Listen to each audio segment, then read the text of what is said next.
Bonjour tout le monde, j'espère que vous allez très bien. Aujourd'hui, j'aimerais vous présenter brièvement les lois de Mendel. Je souhaite que cette présentation vous aide à comprendre ce sujet. À part ça, comme d'habitude, je vous invite de devenir un membre de notre grande famille, en cliquant sur le bouton abonner ici pour recevoir toutes les nouveautés de la chaîne qui est toujours en relation avec la biologie.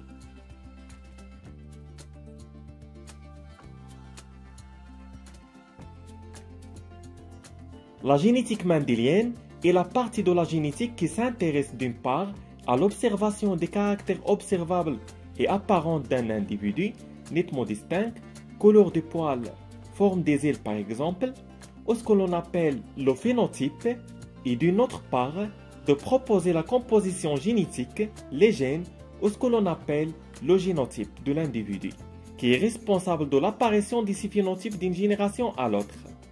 La génétique mendélienne était décrite à la première fois par Gregor Mendel en 1865. Gregor Mendel a décrit son travail en étudiant l'héritage de les plantes de pois pendant plusieurs années. Mais son travail à ce moment a été absolument négligé jusqu'au début des années 1900. Si tu poses la question pourquoi, je te réponds qu'on n'oublie pas que nous sommes en 1865. L'ADN, les gènes, les divisions cellulaires et tout ce qui est en relation avec la génétique sont encore inconnus. Pour cela, les travaux de Mendel n'ont pas été reconnus à son époque. Mendel ne savait pas qu'après sa mort, ses travaux vont être l'unité de base fondamentale de la génétique actuelle. Avant sa mort, Gregor Mendel voulait essayer 3 lois de la génétique, nommées les lois de Mendel. La première loi, c'est l'uniformité des hybrides de première génération.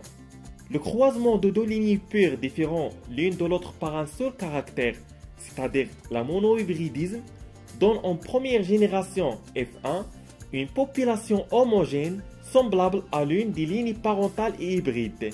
L'allèle dominant va masquer la présence de l'autre qui s'appelle l'allèle récessif.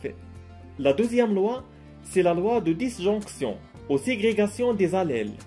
Le croisement de F1, s'il obtenu pendant le premier croisement, va donner cette fois une génération F2 hétérogène et pas homogène à cause de la réapparition des phénotypes récessifs chez les individus qui ne s'est pas manifesté en première génération F1. La seule explication est que pendant la méiose, les 2 allèles associés au même gène se séparent, ce qui fait que la moitié des gamètes contient l'un des allèles et l'autre moitié contient l'autre.